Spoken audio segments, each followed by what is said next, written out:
அமித்ஷா அவர்கள் இங்க மகாபலிபுரம் வந்திருக்கிறாரு.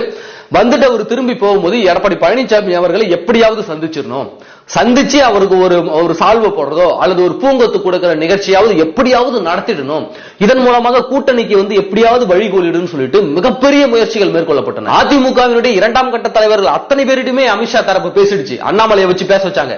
எப்படியாவது எடப்பாடி பழனிசாமி ஒத்துக்க சொல்லுங்க, ஐயா கிட்ட ஒரு 10 நிமிஷம் டைம் வாங்கி கொடுங்க, சும்மா ஒரு நார்மலான ஒரு சந்திப்பு இருந்தா போதும், ஒரு சின்ன சந்திப்பு இருந்தா போதும், பூங்கொத்து கொடுத்துட்டு அமித்ஷா கிளம்பிடுவாரு, எப்படியாவது இந்த சந்திப்பை உருவாக்கிடுன்னு சொல்லிட்டு அவர் டெல்லியில கிளம்பும் போதே அண்ணாமலை தரப்பு இங்க வேகமாக படு வேகமாக வேலை செய்ய ஆரம்பிச்சிடுச்சு. எல்லா தலைவர்களுமே பேச ஆரம்பிச்சிட்டாங்க. அதிமுகவோட இரண்டாம் கட்ட தலைவர்கள் எல்லாருக்கிட்டையுமே பேச ஆரம்பிச்சிட்டாங்க. எப்படியாவது எடப்பாடி பழனிசாமி ஒத்துக்க சொல்லுங்க, ஒரு 10 நிமிஷம் சந்திச்சா போதும்னு கெஞ்சி இருக்கிறாரு அண்ணாமலை. ஆனா எடப்பாடி பழனிசாமி மிக தெளிவாக சொல்லிவிட்டார், நீங்கள் சிறுபான்மையினுக்கு எதிரான ஆட்சி நீங்க நடத்திக்கிட்டு இருக்கீங்க, உங்க கூட கூட்டணி கிடையாது, உங்களை தூக்கி சுமந்த பாவத்துக்கு தான் நாங்க இப்ப 5 வருஷம் நாங்க வீட்டுல இருக்கிறோம், அதனால உங்க கூட எப்பவும் உங்களுக்கு கூட்டணி கிடையாது, அவகாசமே வேணாம் ஜாமின்னு சொல்லிட்டு எடப்பாடி பழனிசாமி அவர்கள் மறுத்திருக்கிறார். அமித்ஷாவே போன போட்டு கூட